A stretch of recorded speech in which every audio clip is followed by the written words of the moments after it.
இறைவன் ஒருவனாக இருக்க வேண்டும். அந்த ஒருவன் முதலில் வணங்கப்படுவதற்கு தகுதியாக இருக்க வேண்டும்.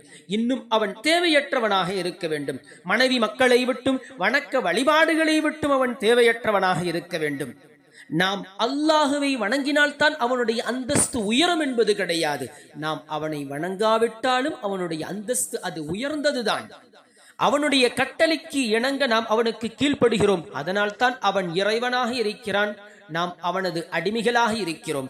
இன்னும் அவன் எத்தகையவன் என்றால், அல்லாஹ் அவன் உருவமற்றவன், அனைத்து உருவத்திற்கும் படைப்பினங்களுக்கும் மாற்றமானவன் தான் அல்லாஹ்.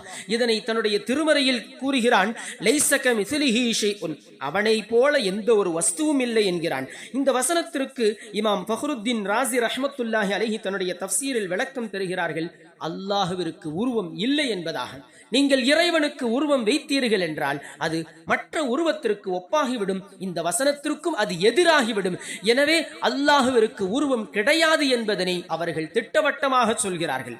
இதே போன்ற கருத்தை திருக்குர்ஆனின் விளக்க விரிவுரையாளர்களின் பெரும் பெரும் மார்க்க அறிஞர்கள் இறைவனுக்கு உருவம் இல்லை என்பதாகத்தான் அவர்களும் சொல்கின்றார்கள். எனவே சத்தியத்தை சத்தியமாக நாம் விளங்கி நேர்வழி வருவதற்கு அல்லாஹ் நம் அனைவருக்கும் தௌஃபீக் செய்வானாக.